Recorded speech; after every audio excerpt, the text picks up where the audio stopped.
আসসালামু আলাইকুম বন্ধুরা, কেমন আছেন সবাই? আলহামদুলিল্লাহ আমি ভালো আছি।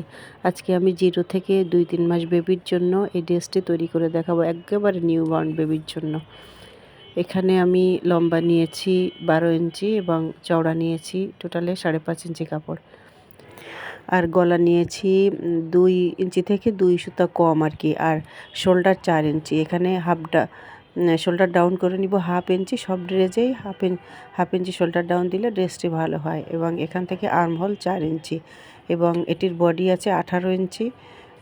এখানে সুন্দর করে দাগ দিয়ে সোজা করে নেব এবং বডির 18 ইঞ্চিকে 4 ভাগ দিলে 4.5 ইঞ্চি আসে এবং 1 ইঞ্চি এক্সট্রা নেব সেলাই করার জন্য। এখন এখানে আর্মহোলের এখানে রাউন্ড দিয়ে নিতে হবে। এখানে মিডল বরাবর দিয়ে এবং কর্নার থেকে 1 ইঞ্চি বা হাফ ইঞ্চি করে রাউন্ড শেপ দিয়ে দিব এভাবে সুন্দর করে। আমি এখানে কলম দিয়ে দেখাচ্ছি কারণ দাগগুলো দেখা যায় না, এই জন্য ফিলালিন কাপড় এই জন্য দেখা যায় না। এবং এখানে তালপাট সব ড্রেসেই ছোটো বাচ্চা হোক যাই হোক তালপাট দিলেই ড্রেসটি সুন্দর সেট হয়। এই জন্য এখানে ভিতরে হাফ ইঞ্চি দিয়ে রাউন্ড করে তালপাট কেটে নিব।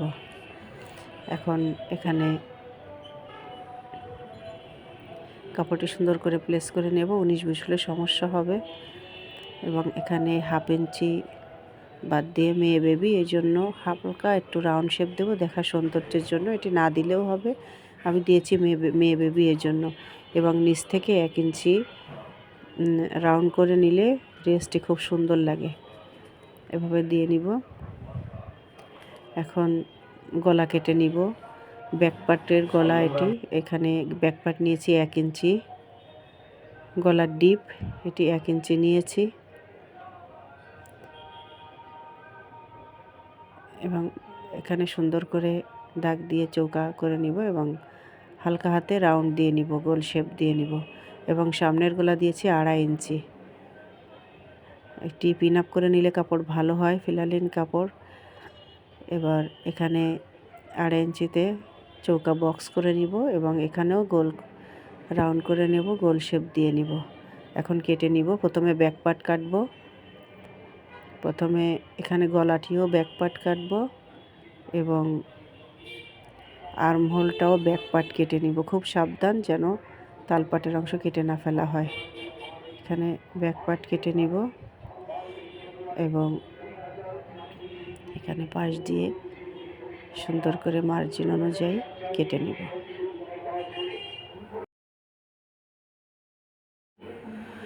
এখন ব্যাক পার্ট সরিয়ে ফ্রন্ট পার্টের তালপাটের অংশ কেটে নিব এবং গলা কেটে নিব। আমার ভিডিওটি ভালো লাগলে সাবস্ক্রাইব করে আমার পাশে থাকার, আমাকে সহযোগিতা করার অনুরোধ রইল। এবং যারা আমার আমার চ্যানেলটি সাবস্ক্রাইব করেছেন তাদেরকে অসংখ্য অসংখ্য অসংখ্য ধন্যবাদ। এখন এখানে সামনে বোতাম প্লেট এর জন্য পট্টি কাপড় নিব। এটা 2 ইঞ্চি লম্বা আছে আর 2 ইঞ্চি চওড়া আছে, যতটুকু লম্বা লাগবে ততটুকু নিব।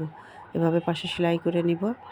সেলাই করে নিয়ে এখন এভাবে হালকা ভাঁজ দিয়ে সেলাই করে নেব। সুতি কাপড় হলে এভাবেই নিতাম, কিন্তু এটি ফিলালিন কাপড়, এটি আপনার গেঞ্জির কাপড়ের মতো। এই জন্য এখানে অবশ্যই আয়রন দিয়ে সুন্দর করে বসিয়ে তারপরে সেলাই দিতে হবে, তা না হলে কিন্তু বাঁকা হয়ে যাবে, কাপড়টি লম্বা হয়ে যাবে। এটি গেঞ্জি কাপড়ের মতো স্টিচ শুধু বাড়তে থাকে, এই জন্য এভাবে সুন্দর করে সেলাই দিয়ে বসিয়ে তারপরে সেলাই করে নিব। এভাবে সেলাই করে নিয়েছি। একটি পার্টের পরে উঠায়া দিব এবং এখন ব্যাক পার্ট দিয়ে শোল্ডার জয়েন করে নিব। এভাবে শোল্ডারটি জয়েন করে নিব। শোল্ডার জয়েন করে নিয়েছি। এখন হাতাটি লাগাবো। হাতার মাপ আমরা ব্যাক পার্টের হাতার এখান দিয়ে নিব। এখানে 5 ইঞ্চি আছে, এভাবে নিব। চওড়াটি রাখবো 5 ইঞ্চি আর লম্বা রেখেছি 10 ইঞ্চি।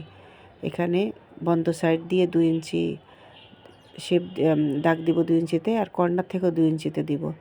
এখন এই 2 ইঞ্চি থেকে এই 2 ইঞ্চিতে দাগ একটু রাউন্ড করে মিলিয়ে নিব, তাহলে হাতাটি ভালো হয়।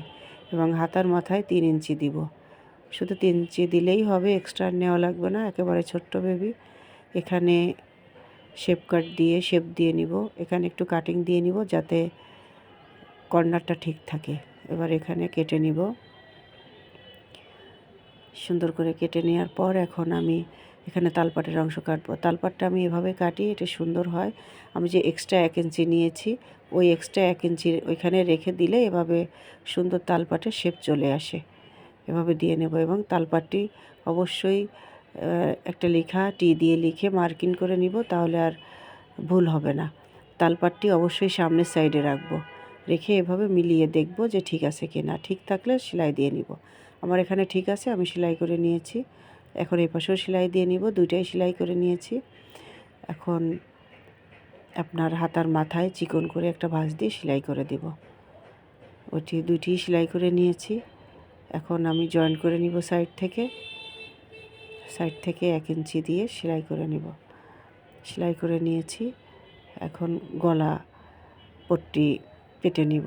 এভাবে যে কোনো একটা চৌকা কাপড় কর্নার ধরে এভাবে ভাঁজ দিলেই বাঁকায় সেলাই কাটলে গলার পাইপিংটা সুন্দর হয়। এখানে আমি ছোট্ট বেবি 1 ইঞ্চি নিয়েছি, 1.5 ইঞ্চিও নেওয়া যায়, 1 ইঞ্চিটাই ঠিক আছে। 1 ইঞ্চি নিয়েছি, এভাবে সেলাই করে নিব, কেটে নিব। এখন এই পট্টি কাপড়টি যে কয় টুকরো লাগে কেটে নিয়ে এখন একটি জয়েন করে নিব। জয়েনটা দেখিয়ে দিচ্ছি, কর্নার থেকে কর্নার ধরে জয়েন করতে হবে। সোজা সেলাই জয়েন করলে সুতা বের হয়ে যায়, ভালো লাগে না। এভাবে ধরে মিলিয়ে দেখে সেলাই করে নিতে হবে। সমান সেলাই করে নিয়েছি।